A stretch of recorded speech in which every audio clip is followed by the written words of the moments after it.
Salut à toi et bienvenue sur la chaîne. Moi c'est Arnaud Bruckler et dans cette masterclass SEO et Branding, je t'accompagne pour transformer ta passion en une véritable marque d'autorité. Dans cet épisode, je vais te partager mon retour d'expérience sur la création d'un SaaS.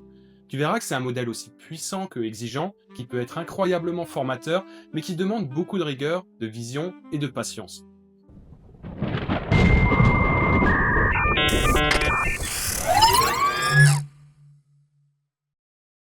Commençons d'abord par définir ce que c'est exactement. Un SaaS ou Software as a Service, c'est un logiciel accessible directement sur Internet, souvent depuis un navigateur. Il peut être de deux types. D'un côté, il y a le SaaS public, que tu vends généralement à d'autres utilisateurs avec un abonnement mensuel ou annuel. C'est par exemple le modèle de Netflix, Spotify et de la plupart des outils sur le web. Et de l'autre, il y a le SaaS interne, que tu développes pour améliorer tes propres projets. Les deux demandent des compétences techniques, mais l'approche, le business model et les objectifs sont très différents. Ensuite, il faut bien comprendre qu'un SaaS implique souvent un grand volume de données. Il y a des flux d'informations en entrée, en sortie, des API à connecter, des bases à structurer. Ça peut devenir rapidement une grosse usine à gaz. Et même si tu n'es pas développeur, tu dois comprendre comment tout ça fonctionne. Sinon, tu ne pourras jamais faire évoluer ton projet de façon cohérente. Tu dois donc être capable de visualiser l'architecture, de suivre les données et de comprendre les dépendances entre les différents modules. Ensuite, l'une des erreurs les plus fréquentes quand on part sur ce type de projet, c'est de vouloir économiser sur le cœur du développement. Mais un SaaS, c'est un projet sur le long terme. Si tu poses des bases fragiles, tu vas le payer très cher dans les mois ou années qui suivent. Il vaut donc mieux investir dès le départ dans une base solide, quitte à prendre plus de temps.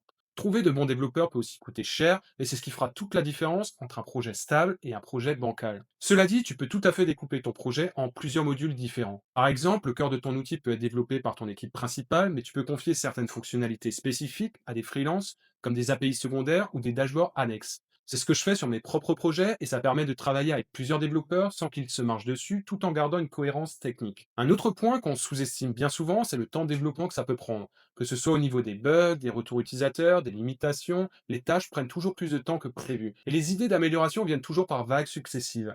Au point que c'est parfois difficile d'imaginer le produit final, tellement les évolutions peuvent complètement transformer l'outil au fil des semaines. Tu l'auras compris, créer un SaaS, c'est un vrai investissement. Tu dois être prêt à investir du temps, de l'argent et une bonne dose d'énergie mentale.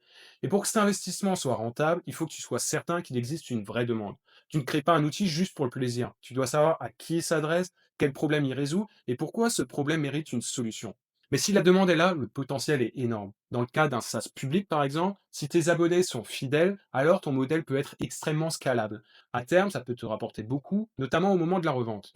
Par contre, ce modèle de SaaS public comprend plusieurs contraintes. D'abord, tu dois être ultra réactif en cas de bug sur ton outil. Tu dois également documenter tout ton projet pour que d'autres développeurs puissent intervenir facilement.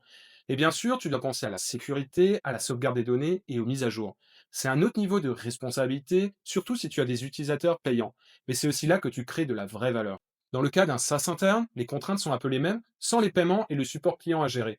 La rentabilité est donc bien différente car tu n'es pas rémunéré par des acheteurs. Par contre, ça peut te permettre d'avoir un outil interne ultra pointu avec une barrière technique très haute et donc un avantage compétitif énorme. C'est ce qui peut te permettre de construire des outils uniques qui automatisent tes process, qui analysent des données de manière spécifique ou qui donnent à ton site une structure impossible à reproduire avec les autres outils du marché. Enfin, rien ne t'empêche aussi de commencer par développer un SaaS en privé, puis de le transformer ensuite en SaaS public. C'est ce qui s'est passé avec Slack, par exemple, qui était au départ un outil de chat interne utilisé par une équipe de développement de jeux vidéo, avant de devenir le logiciel public qu'on connaît tous aujourd'hui. C'est parfois le meilleur compromis pour proposer un outil finalisé qui fonctionne réellement. C'est tout pour cet épisode, j'espère qu'il t'a plu. Si c'est le cas, pense à mettre un like et à t'abonner à la chaîne pour soutenir la masterclass. Et si tu veux retrouver cet épisode avec des bonus supplémentaires, tu peux te rendre sur mon site internet, le lien se trouve dans la description. Je te donne rendez-vous dans le prochain épisode, à très vite.